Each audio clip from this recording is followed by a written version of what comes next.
no place to escape to. This is the last podcast. On the left. From your grave. That's when the cannibalism started. What was that? It is a massive spoiler. I'll tell you why. Yeah. Baked beans. them inescapable Texas baked beans. That's not. No, that's actually true. It ends in a chili cook-off. Tri-tip. It's all tri-tip. Yeah. Spoiler alert. Sorry, guys. All right, are we ready to start? Welcome to the last podcast on the left, everyone. I am Ben Kissel with Marcus Parks. Hi. All right, we got chili cook-off Henry Zabrowski. Just know that if you were if the end of the world is coming and you happen to be in a trailer hosted by somebody that used to fake fuck Roseanne, at the very end, when you finally get out of that situation, whatever it may be, tense or otherwise, you are leaving that to go get some fine Houston barbecue. What happened to the other Darlene, John Goodman? No, she was consumed. That's right. The other Darlene was chopped up and consumed by that family, because that's what nobody got to the end of Roseanne and the end of the 12th season, however many seasons it is. Turns out they are a bunch of delusional cannibals. That makes sense. But she's so funny with her little chicken and the egg shirt. I like it. I did not remember that. You don't remember Is the egg? she the lesbian? All right. So Which one was the lesbian? Not Roseanne. You're thinking of Rosie O'Donnell. No. Rosie O'Donnell. When I get mixed up with Rosie O'Donnell, normally I'm concerned. It's a hippo with a bunch of gasoline on top of it on fire. All right, so we're talking about Roswell. We're on to part 2. This is going to get intense. It's going to get super intense. My brain is full. Yeah. I have literally been doing nothing but wall-to-wall Roswell research to the point where I'm back to being confused. I was certain it was aliens, and then it had to be the Russians, and now I'm back to aliens. Well, is it possible the aliens are Russians? Shut up. Out of my head! Get out of my head! Let's go over a real quick timeline before we continue with the story. Can there be like timeline music? July 3rd, 1947. Mac Brazel finds a peculiar crash debris on the Foster Ranch. July 5th, 1947. Mac Brazel hears of a $3,000 reward for the debris of a flying saucer. UFOs. July 6th, Major Jesse Marcel comes out to the Mac Brazel Ranch and inspects the wreckage, then sends some to Washington, D.C. Mysterious. July 8th, 1947. Information about a UFO crash is put on the AP wire and is picked up by multiple newspapers across the nation. Multiple newspapers, U.S. People, Magazine, Entertainment Weekly. July 9th, 1947. Mac Brazel officially retracts his story while wreckage is sent to Wright Airfield in Dayton, Ohio. Flip-flopper alert! Flip-flopper alert! Hillary Clinton should be hearing that every day, shouldn't she, Ben Kissel? That's That's my political commentary for the day. Flip-flopper. She's got a big old pussy! That's brilliant. So we're in Dayton, Ohio, huh? The documents got sent to Dayton. Well, the debris was on its way to Dayton, Ohio. Now, weather balloon or not, a small amount of the debris was packed up into 4 brown paper-wrapped packages and loaded into a B-29 by Major Jesse Marcel, who, of course, is the #1 witness to Roswell. He was ordered to supervise the transfer. Well, you know that Jesse Marcel did not actually himself put those on a plane. It was a janitor named Barney. Right. I mean, they just wrapped it up like a leg of lamb. Did they tie Like it in the with movie little... Scrooged, when he shows up with his dad, and the flashback shows up with him being like, hey, that's $100 worth of veal.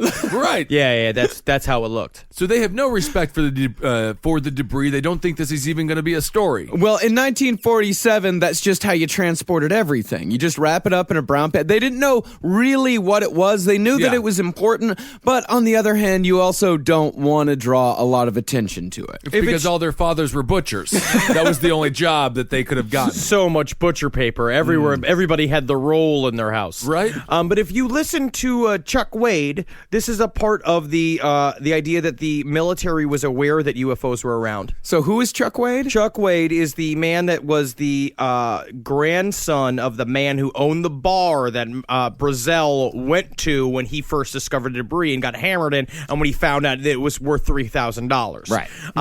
That man has built a whole life on retelling the Roswell story from the perspective of a bar inhabiting yokel. He's built a whole life on A that. whole life. You'd be whole surprised how many people have built entire careers off of this story. 10. 10 people. I'm not surprised. But his belief is that the U.S. government was aware of the UFOs and was using radars as offensive weapons in order to take them down. The Roswell Air Force Base was one of the people that was on the network of radar stations that were being used to take down the UFOs, but a lot of the people at the base were on a need-to-know basis, and Jesse Marcel did not need to know that information. Did Chuck Wade need to know? He didn't need to know, but he had to know. You know what I mean? Yes, I like that. Now, the original destination of this B-29 flight, loaded up with debris, was Wright Field in Dayton, Ohio. Now, at the time, Wright Field was the location, and this is true, it was the location of the Foreign Technology Division, who had, throughout World War II, been in charge of reverse engineering capture technology. So if it was going to go any place, it would go to Wright Field. Exactly. The Wright Field is by far the most logical place for alien technology to go to. This is a part of where the little tiny bits of data that you can kind of hang the truth hat on, like little hooks, like it's a fun little apartment, and you have hooks up where data goes on. Right. This is one of those hooks. Exactly. Where the idea is that it just follows the logic. Yeah. Right. Yeah. So Ohio got the Rock and Roll Hall of Fame in Cleveland, and then a bunch of junk from space. Those are the two things in Ohio. Yes. Yeah, Cool. Pretty much. And in fact, as far as this foreign technology goes, Philip J. Corso, an intelligence officer who worked for Army Research and Development, had quite a bit to say about what we recovered from Roswell and what we did with it in his book, The Day After Roswell. If you have not read The Day After Roswell and you like aliens, please read The Day After Roswell. This is the 1950s sci-fi version of the story that we were talking about. Right. It's all in there, and Philip J. Corso has painted himself as sort of like the hero of this story, being like, I knew the truth, and I know that the aliens were there, and we took toasters from the alien UFOs. But if you look at Philip J. Corso is a 97-pound Jewish man that has become an action hero in his story. My favorite book is The Day Before Roswell. There's a whole chapter on how to make your day more exciting by calling fart cloud pants. Clouds for your pants. Just calling farts clouds for your pants. Corso claims that in 1961, he was given the official files on the material that we recovered from Roswell and was instructed to filter the technology from the military into the mainstream via industrial development. You fold it in like chocolate into a delicate mousse. Oh, yeah, now you're talking. Now, eventually, through reverse engineering, people like Corso were able to develop such modern technology as lasers, integrated circuitry, fiber optic networks, accelerated particle beam devices, and even the Kevlar used in bulletproof vests. Tickle Me Elmo, Betamax, spinny hats that Herbie? little kids wear. That we use with spinny hats when little kids wear. Yes, you see them in the pictures of the 1920s. What that is time travelers from the future, from the 40s, going back into the 20s and putting them on kids' heads. Interesting. And also condoms. You've never seen a skinny kid with a spinny hat because they'll just go right up. Yeah. You got to be fat, stay low. Pinion. That's right. Now, let's get back to Jesse Marcel and the B-29 flight. Shortly before takeoff, the plane was diverted from Wright Field to Fort Worth, Texas. And this is also because of tri-tip. Yeah. Correct? Also because of tri-tip, because they just needed some of that sweet tri-tip action in Fort Worth. Tri-tip. The barbecue? Yeah. A lot of food references to that. I'm hungry. Yeah, they had to head to Billy Bob's downtown. Beautiful barbecue. Oh, it's the best. Yeah. Now, Marcel reported directly to General Roger M. Ramey as soon as they landed and gave him the boxes which Raimi placed on the desk of his office. No, nobody even considered the fact that these things could be highly radioactive. No, it's like nobody even, right? Or no, they actually did bring out a Geiger counter on that very first trip when Marcel loaded everything up into the trunk of his car and took it to show it to his wife and to his kid child at 2 a.m. No, they did bring a Geiger counter out there, and they did find that it was not it radioactive. just feels like a Geiger counter. You're literally looking at an alien spacecraft. You just stick a Geiger counter at it and be like, seems all good. Right. Like, no clue what it is. You don't know what it is. It could be filled with seeds. You don't know what kind of alien seeds it's on it. Or an alien could have coughed on it, and then all of a sudden we got a super plague. Who knows? But that's a part of the reason why they talk about why the alien secret is kept so closely is because a lot of these aliens are literally covered in intergalactic microbes that can potentially end the human race. Sure. I mean, if you travel overseas, you'll get sick immediately. So you could imagine a extraterrestrial If being. you just go into an elevator with the man from Thailand, you're going to get sick. That's right. And the man from Thailand won't be thrilled with you either. Because the problem is that they have different standards when it comes to coughing and sneezing. No, it's just because they have different bugs and things like that we're not immune to yet. They have old handkerchiefs. I don't know if that's a stereotype.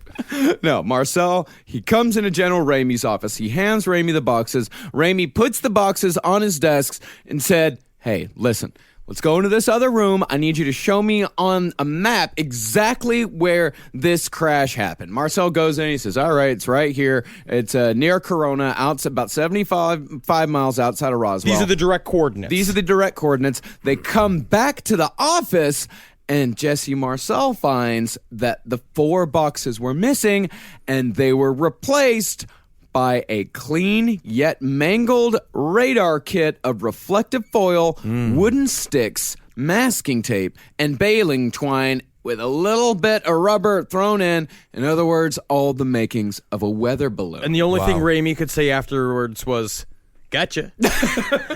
Presto changeo. What if they just went into the other room and it was just Raimi showing him one of those pens that you turn upside down where the woman gets naked on the side of it? Look at that. Whoa. Look Wait. What?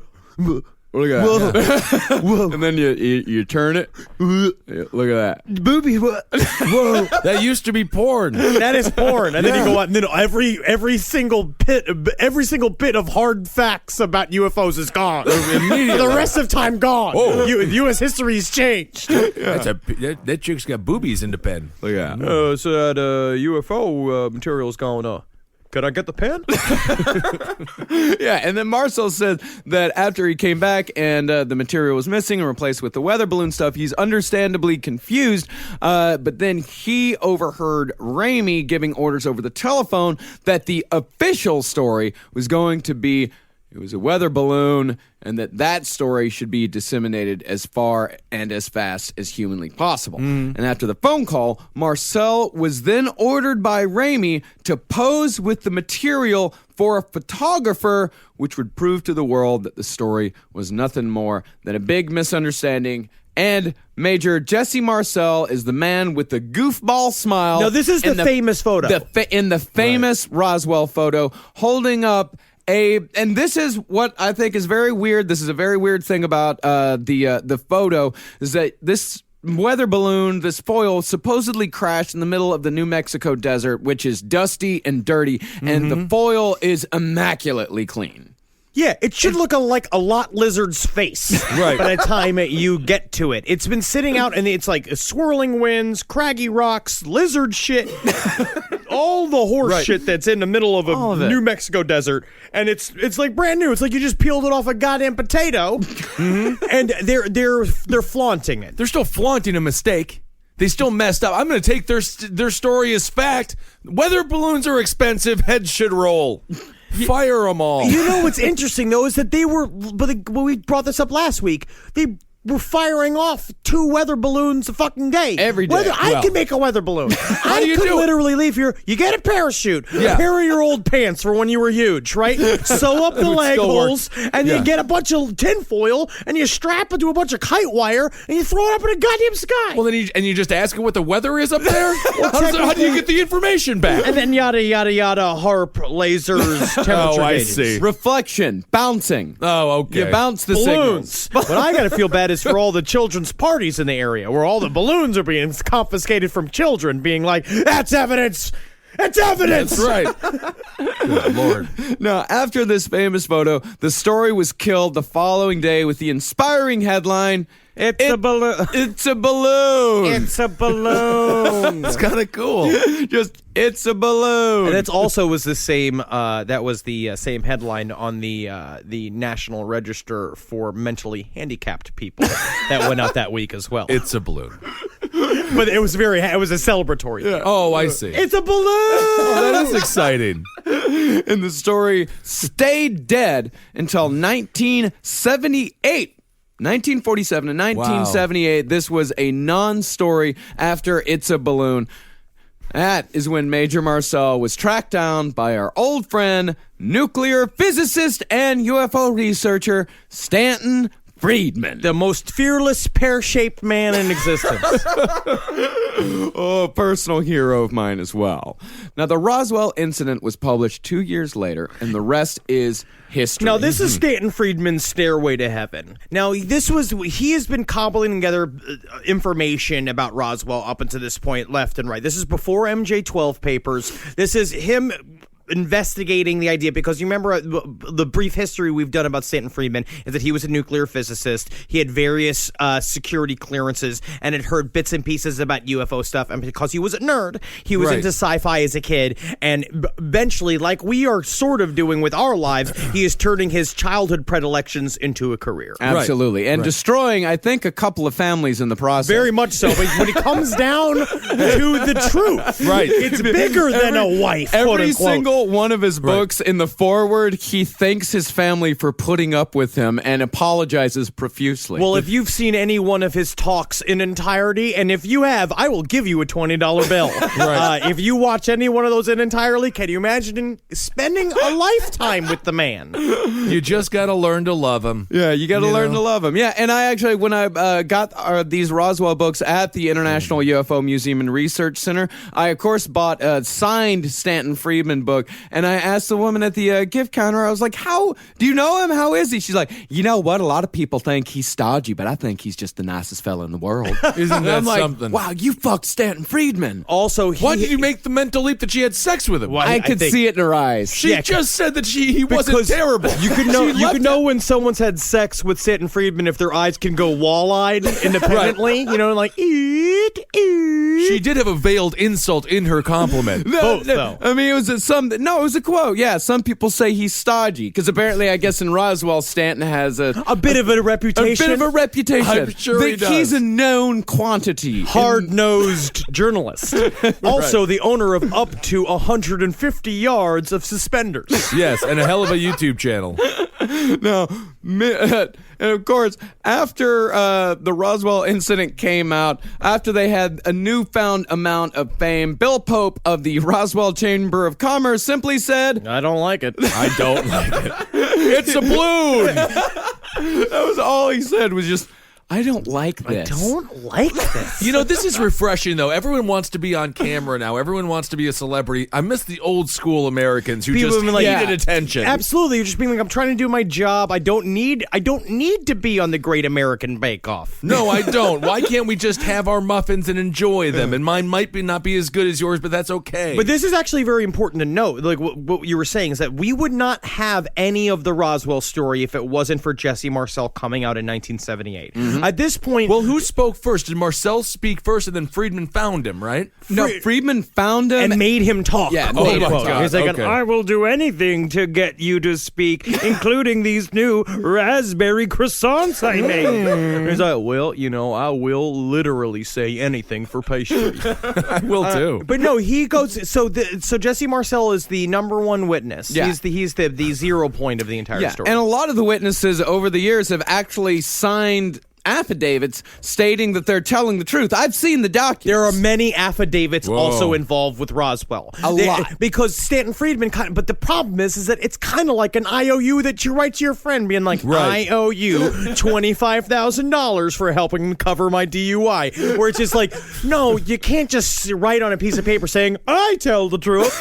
Right. Flip it over and you see the IHOP menu that you wrote it on. But that's what Stanton Friedman had devised, this way of being like, this is how we'll build a paper trail. It was very smart. Yeah, Right. it was a very smart move. Yeah, and some of those people they're actually like really high-ranking, very well-respected members of the military. Unfortunately, the main source, Jesse Marcel, is not a highly respected member of the military. He's a flawed man. He knows how to create a more exciting conversation. He really does. He's a great storyteller. We'll say that about Jesse Marcel.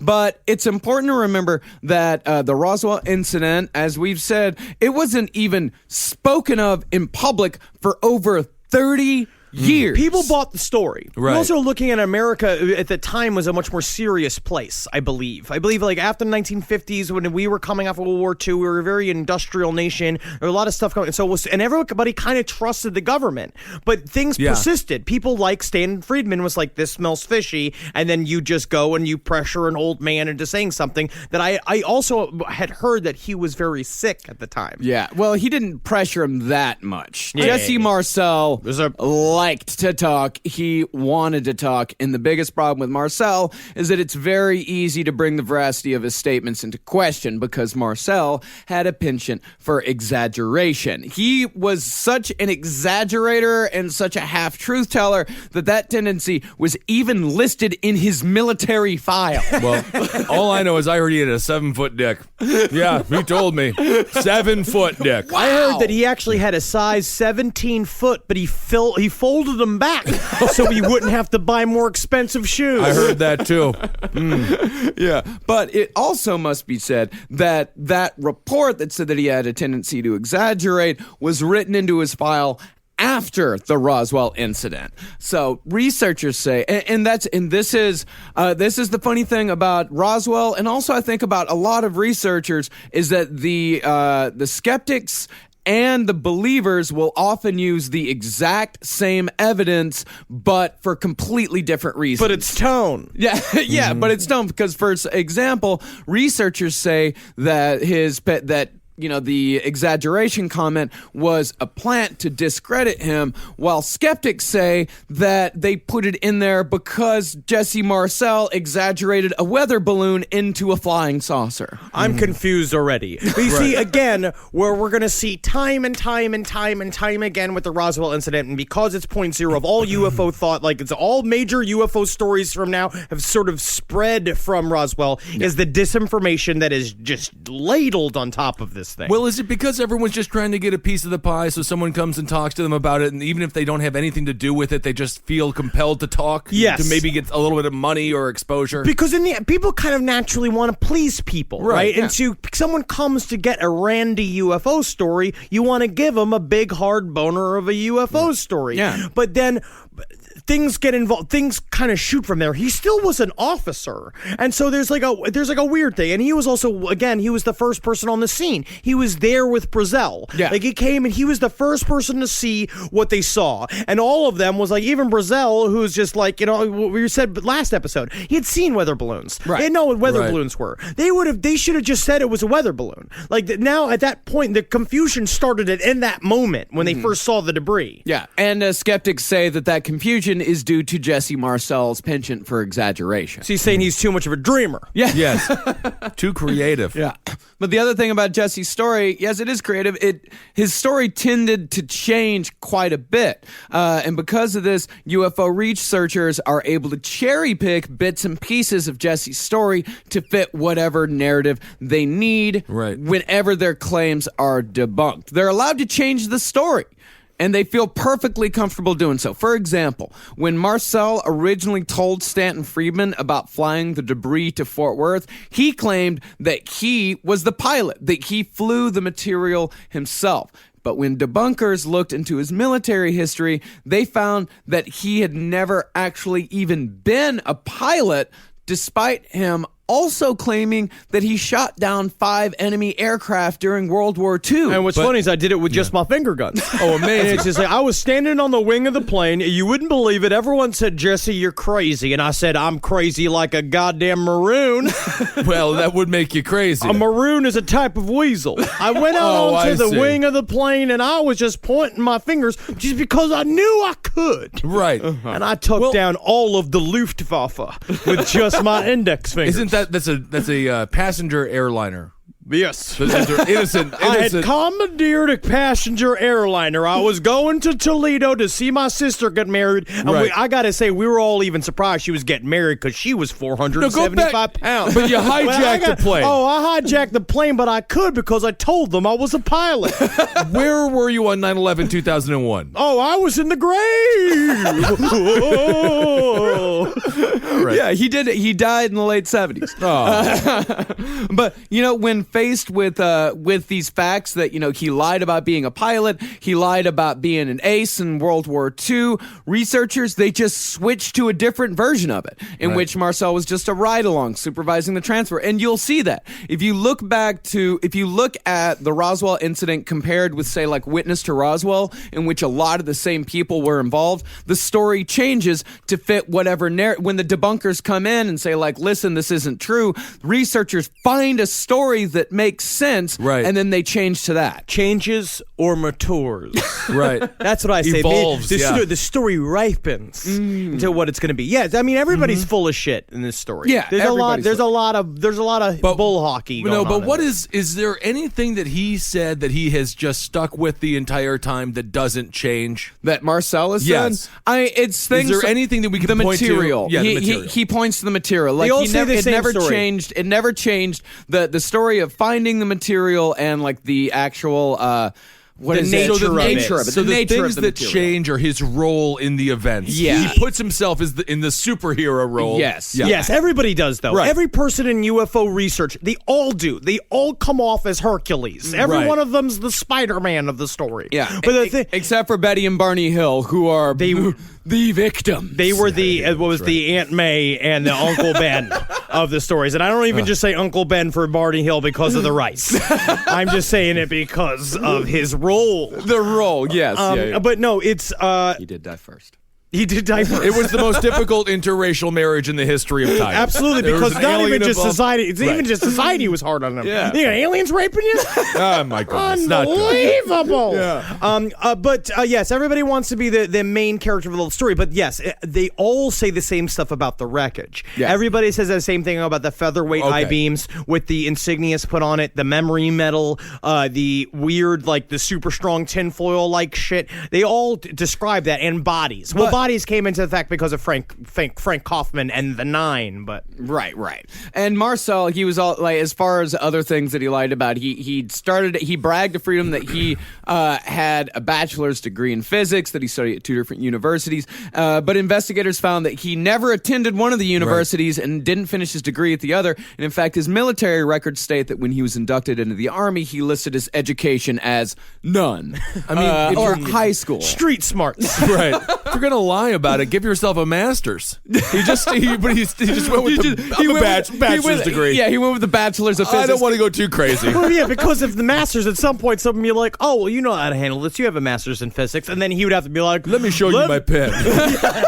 I got this pen one. Yeah, and when faced with these outright lies, these aren't even exaggerations, these are outright lies, researchers rationalize this by saying that military records are, quote unquote, notoriously inaccurate. And that may well be, but it's a huge contradiction to, on one hand, say military records are notoriously inaccurate when it doesn't suit you, Right. while using those same types of records involving transfers and trips and telegrams as proof that something was going on. It's like Alex Jones saying that the mass media is lying to us about Sandy Hook and Aurora and Boston and is complicit in the globalist takeover, and then turning around and using a news story from CNN or NBC as proof because that the your source globalist takeover is Your happening. source material right. is from the globalist fucking Yeah. source. It's all But the that same cognitive horseshit. dissonance, but it doesn't add up in their minds. But Well, he there's is a- right that aluminum is making kids gay. That is possible. It's a bit of a confirmation bias as well there, right? Yeah. I mean, they're looking for what they're finding what they want. They're looking Right. for proof, and they're finding it in the same places that they're finding lies. But isn't that the nature of reality in general, dog meat? Yeah, it is. That you seek out what you find, and what you find then shapes your reality, and then when your reality then becomes your own singular reality, and then it becomes reality itself. Truth. is Truth is boom. truth is boom. Now, UFO researchers claim that over the years they've gathered testimony from dozens, even hundreds of eyewitnesses, but the problem is that the vast majority of these witnesses are telling the story second or even third hand, because this happened in 1947. The youngest witness died in 2006. So you've got people in Roswell saying, like, well, you know, my grandpappy, he knew a feller that saw some trucks going out there on that day. There was I was listening to a Coast to Coast from 2011 with Don Schmidt, and he was saying the same thing, where it's being like, it's just people just being like, my grandmother told me we went outside and I was flying a kite, and my grandmother was looking up at the sky, and she said, that kite is kind of like a flying saucer. And you know, your grandpappy, he touched one once, and that's what made him gay. You know what I mean? It was like, there are all their stories about like them going out in a field and grandmother staring at the sky being like, them little green men are out there. Yeah, it's a fun story. Yeah, it's all perfect narratives. That's the problem, is that all these people have perfect narratives where real life doesn't have a perfect narrative. And out of all the witnesses, only 7 of them claim to have actually seen the debris. And a couple of those 7, by the way, were children at the time. But what they do remember is afterwards. But that's what's interesting, though, is that the memories all line up. For that stuff, with the debris, the memories line up. And the fact that these kids were literally threatened with death by government spooks is a thing that is it's interesting. I mean, but you could also see that, like, there's things that from when I was a kid that I don't really know whether they're dreams or whether they're reality. You were molested. He was not molested. It was a goblin outside of his. Was the pig goblin real? Was the pig goblin not real? It wasn't your uncle. It was not my uncle. What was real to you? Yeah. So then it becomes real to everyone. Yes, right. It is reality. The pig goblin of Lubbock, Texas exists. In no way, let's make it clear, was Marcus Parks molested. Never once. Not one time. Close. A couple times. Well, now we're okay. All right. We don't want to Sounds really like know. you were flirting with him. Yikes. But out of the 7 people that witnessed the debris, only 5 actually handled the material personally, and out of those 5, there's at least 1 that maintains that there was nothing extraterrestrial about it. Like, he says, like, yes, there was material, you know, it was kind of weird, but it wasn't from outer space. Like, I don't really know where it was from, but his opinion is essentially, it was weird, but not that weird. Okay. Yeah. But then who's talking about it? You know what I mean? He goes home and he's suspended by hooks, and he's got his dogs blowing him every night. And he was just be like, it was kind of weird, but you know, I've seen weird. Have you ever turned yourself into a human lamp for a couple of days? That's what I do. Anyways, I better go. All this mayonnaise on my balls is starting to curdle. I don't even want to know how you turn yourself into a human lamp. Yeah, and there have been just as many military personnel to come forward throughout the years to refute the Roswell story as there have been personnel coming out in support of it. The problem is with Roswell, and this is the central problem with Roswell, just a bunch of he said, she said bullshit. He said, she said No, bullshit. I knew that was going to trigger Olymp Bizkit. Movement double. No. I've never. No. I'm sorry. Just itch for a little bit of that bubble. Just one of those days. No, he went into Sir Mix-a-Lot, by the way. What the hell is happening? And that's the thing, is that both sides have very compelling stories to tell, but both sides also have gigantic gaping holes in their story. And without any actual... Gaping hole. All right, do not. And without any actual physical evidence, there's no way that we're ever going to know the truth. Would But... you say that you would side with the person who's rationally describing this as somewhat odd? Because, I mean...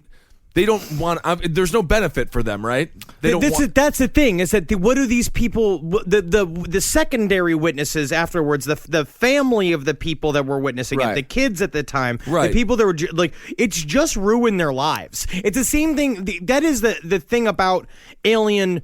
Either abductees or people who have been visited or people who've seen stuff. That's the problem with them coming forward, is that it literally just ruins your life every single time they're connected to it. So there really is very little benefit unless you are a whore for attention. So some of these people are, but a lot of them are not. A lot of them are very simple people who got swept into this story, and it's it's horrible for them. Exactly. It's like so there's something to it on that end. It's like they obviously saw something that's making them say something to this bearded nerd who woke them up in the middle of the night. Stand and Freedom just shows up at your house being like, do you have any extra pennies? Because the pennies fell out of my loafers and I just don't feel dressed. Yeah, you get the feeling they just wanted him to leave. And they told him what he wanted to hear.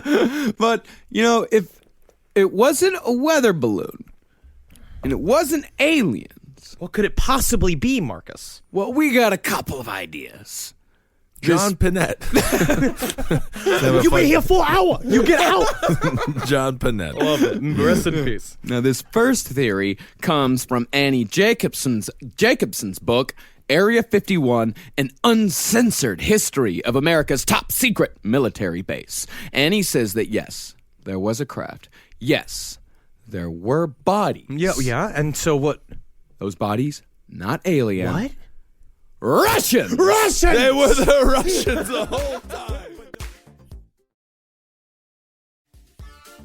But if they were just Russians, then why were they mistaken for aliens by all of the witnesses? Well, this was by design. If you have a chance, read the last chapter of Area 51. This is what happened. I started researching the Russian angle, and this book kept popping up. I remember her being on the Colbert Report in 2011, and she was talking about this theory that we're about to deeply go into, and it's very interesting, and to me, it's another layer of disinformation, but we'll talk deeply about that. Well, apparently, Stalin's plan was to take a bunch of mentally challenged children. Like kids that were too smart, and so they needed to be challenged. Like it was like school was Yes, too easy for that's them. right. Yes. No. This is advanced classes for the Russians. You would take these mentally challenged children, hideously deform them using Mengele-style tactics, load them into an experimental aircraft, fly said aircraft over the border from Mexico, crash land them near a population, and when the deformed, retarded children crawled out of the wreckage, they would spark a War of the World style panic. It's a balloon. But that's a problem. They kept saying that when it came out of it. Right. It's a balloon. It's a balloon. Unbelievable. It's a great idea. To me, it's the thing that makes the most sense. It has slowly eroded our education system. We're doing terrible, against the Chinese and things like that. But So I think they might have won. Her theory is not that it's Mengele-style tactics. Her theory is that it was Mengele himself.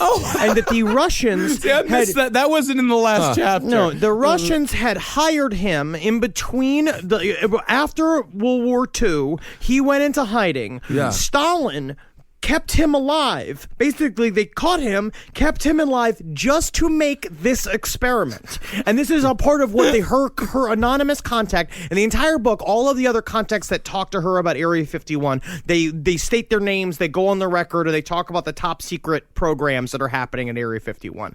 This man spoke anonymously, and he said that, yes, that Stalin and Mengele designed them, literally drew them on paper. Right. They created the modern gray together just because Stalin used to do this thing, because Mengele used to do this thing back in the day where he would split open Jewish people's heads and put extra skull in them just to see what they'd look like. Yeah, strange it turns out. Now, of course, the World War I style panic was just step one. Step two would come when us Americans, admittedly an excitable people, clogged up the air traffic and radar systems with false reports of flying saucers, leaving the entire country open to a Ruski air attack. It's even possible, or actually, if you listen to Henry, it is probable that these deformed Mengele babies were the inspiration for the infamous gray alien appearance. All were about 4 feet tall, huge heads, abnormally shaped eyes, and were besieged by other, quote-unquote, anatomical conundrums, as Annie Jacobson put it. Which means they were smooth down there. Oh, I see. Is it possible they were just trying to get rid of them? Just get them out of the country? Get The children that they didn't want? I mean, there was only like 4 of them. I'm sure Russia had a lot more than just 4. They still do. And do not adopt from Russia. Dude. They bait and switch.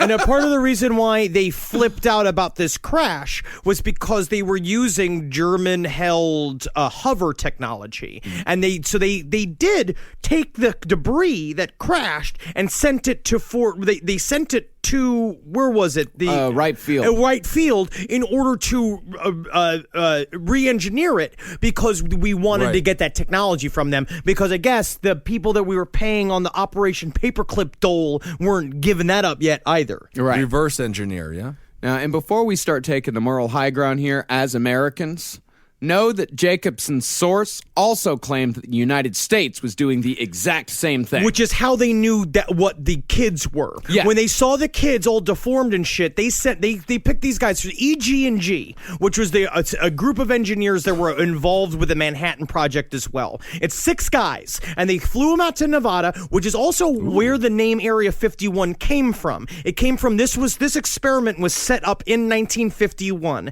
and Area 51 got named for the year.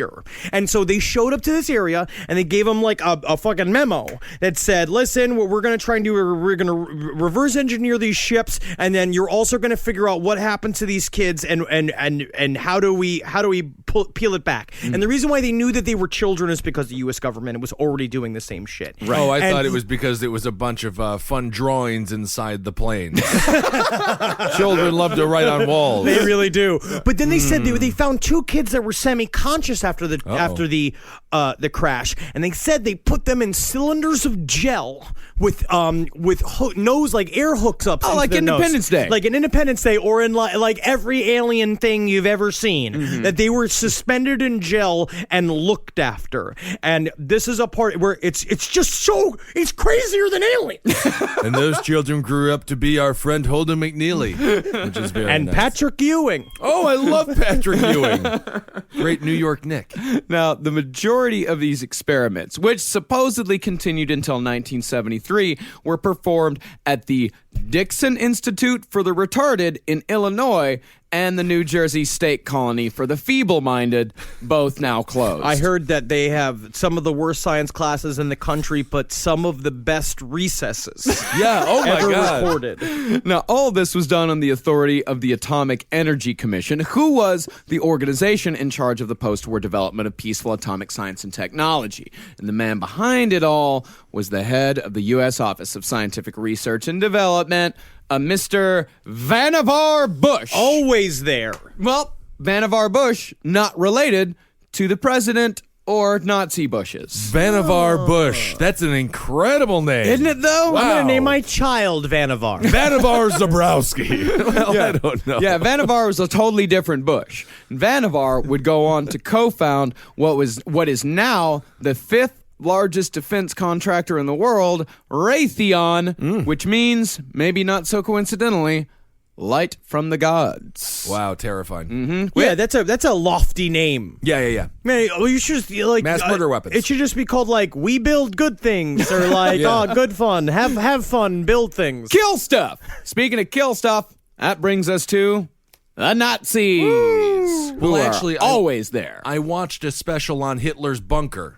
It's In great with Berlin, it. Yeah. very good. And the Nazis were attacked very aggressively. Absolutely. And Hitler did not think they were going to come to Berlin. And when they did, he said, "What are you doing?" I gotta tell you, I never thought they would attack Berlin. that bunker right now, that'd be like a $2,500 studio in New York. Oh, it's a beautiful bunker. It's a parking lot now.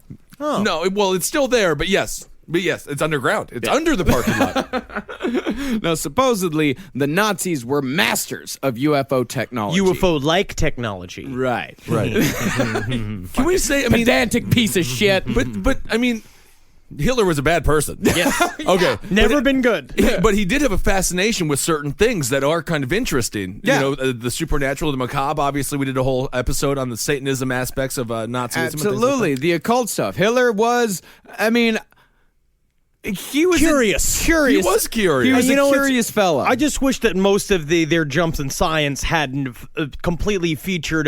Basically, every jump they did in science featured at least one hook on the ship that would be for elongating a penis. Yes, that's true. And as far as the Nazis and UFOs go, and as far as the Nazis and advanced technology goes, CIA agent Gene Poteet said with a fair amount of confidence, Hitler invented stealth. and Is that your interpretation of a fair amount of confidence? is that what Gene Poteet sounds like? Hitler invented stealth. There we go. That's a fair amount of confidence. That's a fair amount. And Hitler used that technology to build his stealth bomber, the Horton Ho 229. God, it sounds like a special, like Huge prostitute. yeah, a huge prostitute, or just like 5 pounds of mashed potatoes here. Now, the flying saucer wing of the Luftwaffe was reportedly called the Wunderwaffe.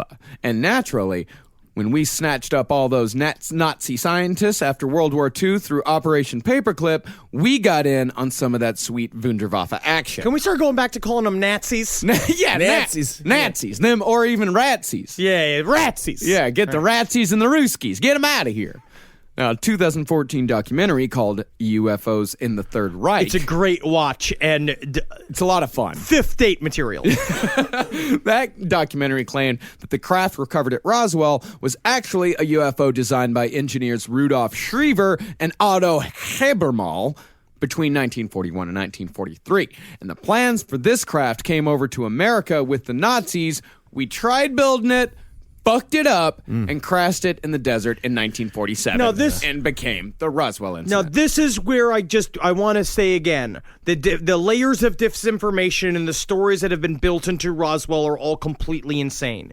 I wonder why some of them exist. Why did this officer, quote unquote, anonymously tell Annie Jacobson that this is what's happening at Area 51, that this is what happened? Right? Like, why did that story come out of nowhere? Maybe that is why they wanted it to keep it so secret, but it's just so nuts. It's even more nuts than aliens. Well, the Russian one is nuts. The Nazi one kind of makes sense. But the Nazi one is also... The Nazi one is the most reasonable theory we put forth so far. But is the UFO technology even real? We don't see planes hovering now. It's 2016. Maybe it just didn't work very well. But it just seems like if they were zipping all over the place in fucking discs that had 0 point energy, whatever the fuck it's called, we'd have it. And it'd be places. Maybe it was unsustainable. Maybe the airplane industry, in conjunction with the automobile I'm about industry. to leave. No, it's true. No, Because maybe it's very possible that the that fuel this is energy, the fuel companies. Yeah, a free, clean energy source would be hidden from us, or it could be the exact opposite, that it is cost prohibitive, that it takes a ton of plutonium to make 0 point energy, or it could be that the power sources were from an unknown source, It's and we people. It's people. if it was people, we would have zero problem. We would get rid of the homeless problem in a second. We just grind them up into UFO fuel. Yeah, or it could be You that should we talk about just that on ran out Fox of it. News tomorrow. Yeah. Do Grind up homeless people because they can be used for UFO technology. No, to fuel UFO technology. That will please your base. Do it. Yeah. I'm Do doing it, Ben. I guarantee I do it. Guarantee it. Then, of course, if it's not the Nazis and it's not the Russians, of course, there's the possibility that it is God. Now, this is from the Invisibles. You're excited about this. Well, I'm very excited about this, and I think Grant Morrison's The Invisibles, while it is fiction, honestly, just as credible as any other thing, any other source that we use for alien episodes. Why is it never the Portuguese? They are having a great time. They don't need to be involved in any of this horseshit. They're literally eating tapas. They have beautiful beaches. Right. The people are beautiful. Why the fuck would they get involved with this? It's like Morocco. Yeah, you never that's a hear good about this shit from Morocco. All right, good because they're point. just having a great time. Yeah, the Right. Portuguese had their time like hundreds of years ago. They did Okay. all the colonization, all the exploration. They literally invented slavery. Yeah. They did bad shit. Yeah. Now, this theory, this Grant Morrison's theory, it says that what was captured in New Mexico in 1947 was, for all intents and purposes, God. Here is an abridged version from what I remember. The aforementioned Trinity atomic test in the New Mexico desert opened a hole in quote-unquote reality, and when Robert Oppenheimer uttered the words, am become death. destroyer of worlds. He invoked the idiot god of nuclear war, which caused the creator of their universe in the form of Magic Mirror to goop out into the New Mexico desert, where it was promptly scooped up and kept captive in, you guessed it, Dulce underground base. So it's either Doi Doi Russians or God? Yes. And maybe there's no difference between the two. Oh, okay. I had a guidance counselor in high school that said how he knew that God was real was because a mentally challenged nephew of his made him a birthday cake once, and it was like, and that misshapen cake was the real sign of love from the universe. That's the miracle? That's what he said. A cake? Yeah, he's missing chromosomes. I see. He's a mistake. I think he's that's beautiful. not true. I think it's Beautiful. fine. He should be allowed to live. Yeah, right. or run a restaurant. That's right. And there's a great Down syndrome child who hugs a lot of people at a restaurant. He doesn't run the record. He doesn't. He doesn't. We're not getting into it. He doesn't Admittedly, look at he the prob- Quicken account. Admittedly, he probably does not make the schedule. No. For those that don't know, YouTube the story. It's a feel-good story about a person who loves to hug. Hugs everyone. And of course, if it's not Russians, if it's not Nazis, if it's not God, who else could it be? The devil. The devil. It's always something. You know what? Don't blame the fucking devil. Don't blame the devil. Don't blame the devil. The devil's fine with you. cooler The devil if it was barely exists, and you're nothing. You are nothing. Why are you yelling at people? I'm already mad. It would be so much cooler if it was the devil. Yeah, it would. It would. Yeah, it It'd be would be. way more metal. And of course he crashes the plane. He's getting blown by a like an 8-headed lizard demon woman. Fuck yeah. Well, it wasn't the devil inside the plane. Oh, it was I the see. devil controlling the aircraft. Now, this information comes from the highly reputable echoesofenoch.com. Yeah. And it's a site that specializes in biblical research of the paranormal. Yeah, and the man who runs the site, Jim Wilhelms, actually moved himself and his wife to Roswell from Detroit in 2003, following, quote, A calling from the Lord to stand in the gap from one of the biggest lies to come against the faith in a personal God since before the flood. Also, Detroit is not doing well. No. Good city to get out No, of. is the wife there voluntarily or is she a hostage? Right. Good question. he even went so far as to open up a competing museum/shop across the street from the International UFO Museum and Research Center in Roswell, which he is not a fan of. Unbelievable. Although, if I remember correctly from my trip there last summer, it was no longer open for business. Weird, it wasn't a hit. Strange. Now, despite having his own storefront, Wilhelm said his ideas are, quote, just plain ignored by colleagues on both the UFO and Christian sides. But nonetheless, Wilhelms has managed to find a passage in the Bible that he believes with all his heart is directly related to the Roswell incident. Again, this is an abridged version, but it is from Zechariah chapter 5, verses 1 through 11. Then I turned and raised my eyes and saw there was a flying scroll, and he said to me, What do you see? so I answered, I see a flying scroll.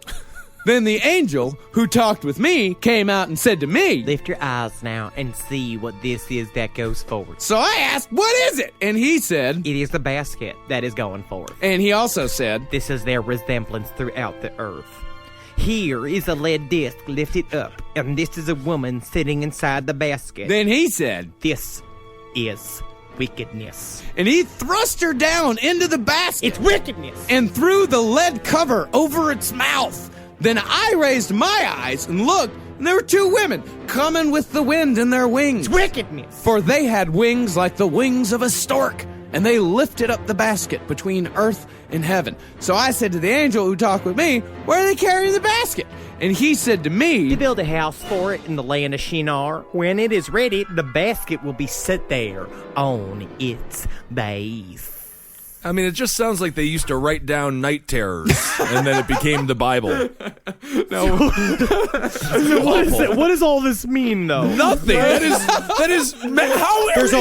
How is anybody religious? There's a woman in a basket. there's a woman in a basket. And somebody dropped a newspaper in front of a fan. It's a balloon. It's a balloon. She's got stork wings. Oh, I see. Yeah. So Wilhelms, he goes on for pages and pages on his extremely badly designed website. Seriously, this is one of the worst alien sites that I have ever seen. It's thick. It's thick. I'm also talking about it's got the flashing stars GIF background. Yeah. The table of contents is red text on a yellow scale, like reptilian scales background. Impossible to read.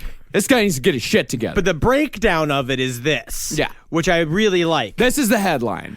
The craft discovered at Roswell was actually sent by the devil to support panspermia, which is the theory that life on Earth originated in the stars rather than from God's own finger. Yes, and not only that, but the technology we recovered from Roswell is not actually helping us as a species, but is rather speeding us ever more quickly into the end times. From Revelations 9:1, and the fifth angel sounded, and I saw a star fall from heaven unto the earth, and to him was given the key of the bottomless pit. Let's go!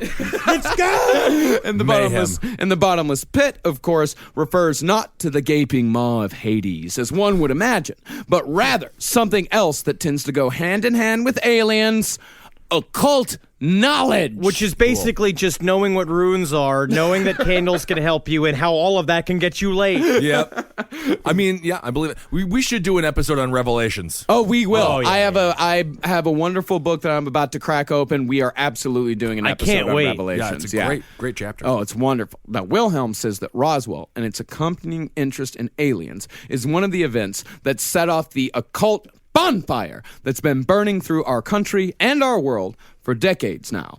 And as the final word of proof, Wilhelm presented a single line from the Gospel of Luke, chapter 10, verse 17. I beheld Satan as lightning fall from heaven. Very cool. That's double bass. Oh my god.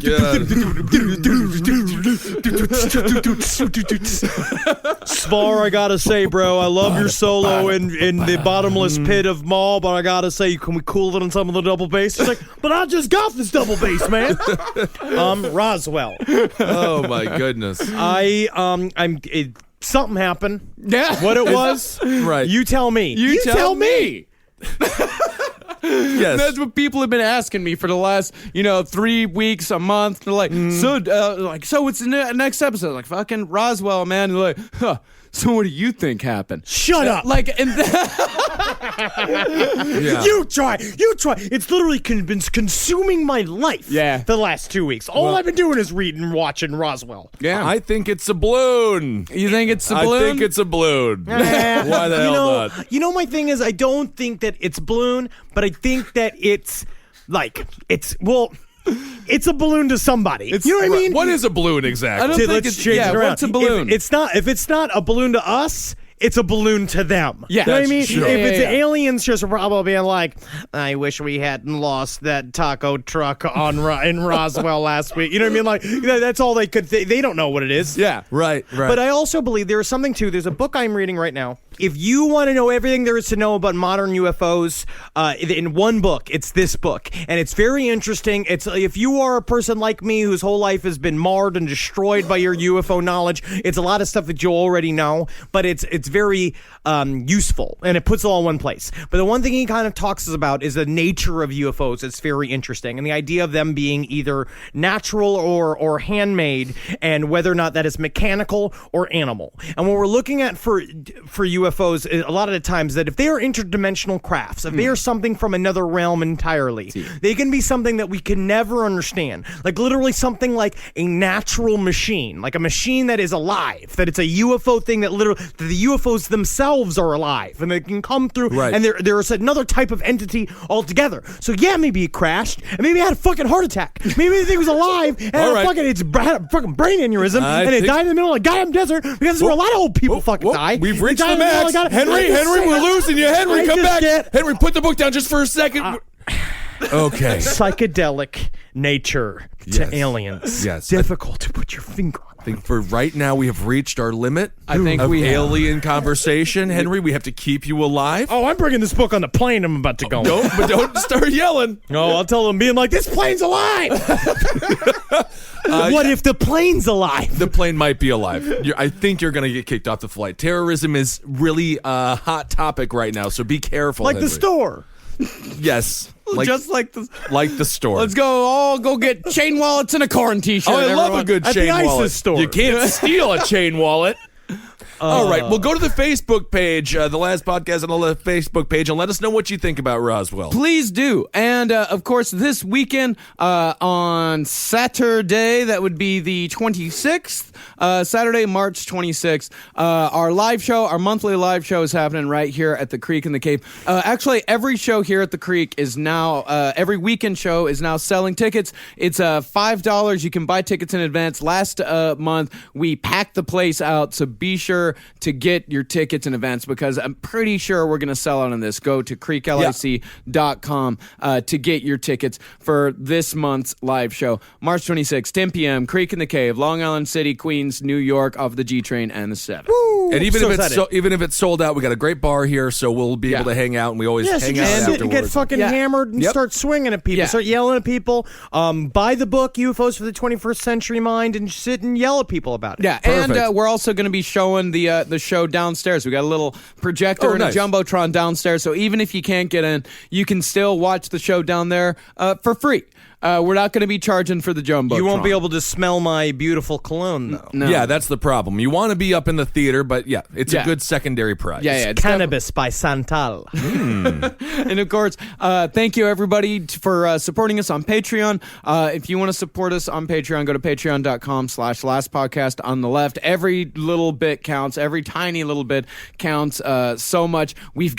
I am in the middle of booking, I would say about 5 different out-of-town shows. Cool. It's the all over shit. the United States here in the coming months. The overseas shows, it's coming soon. It's Just sliding wait for it. in. It's sliding in. So just kind of keep here. We're going to be, thank you so much because of your Patreon support, we're now able to come to cities near you all across the United States and hopefully soon around the world. And if you just want a Last Podcast on the Left t-shirt, go to cavecomedyradio.com/merch and check out all of our other shows while you're there. That's right. CCR, thank you guys so much for listening to all the shows Marcus and I do. We got a political show called Abe Lincoln's Top Hat. If you want to feel like you're getting drunk with your friends, listen to Round Table of Gentlemen. If you want to listen to some good music that you never even knew existed, listen to Lucky Bone Show. The Lucky Bone Show, mixcloud.com/Marcus Parks. Thank And you. if you It's want to really, hear really good. Marcus talk about relationships with Henry's sister, listen to Sex and Other Human Activity. I love page 7. Page Actually, 7's it's my not favorite. really relation. It's more mental health. Oh, okay. Yeah. It's more if you got bad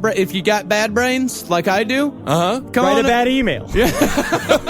No, it's a great. It's a really. Page 7 is also a fantastic That's right. show. Entertainment. And watch my character special on Yeah. Netflix, please, and berate Netflix for not giving me a television show already. Yeah. even though they already They took a just gigantic gave you risk, one. and it technically is sort of a failure. It's not a failure. No, Stop it's that. not. It says it's fine. It's fine. Follow us on Instagram at LP on the left. Follow me on Instagram at Dr. Fantasy if you give a shit. Me on Instagram at Marcus Parks if you like seeing, like witch titties. Yeah, I do. Who doesn't? As a matter of Yeah. fact, I fucking do. I'm going to start following you on Instagram. I'm a Ben Kissel 1, but I never use that. Find me on Twitter at Ben Kissel, Marcus Parks on Twitter at Marcus Parks, and Henry is at Henry Loves You. Hail Satan and let him deliver you. Not a pizza, because that's for fucking dorks. Right, pizza's great. Dorks do. And a Halgeen. Hail yourselves. And megustalations. One and all. For more shows like the one you just listened to, go to cavecomedyradio.com.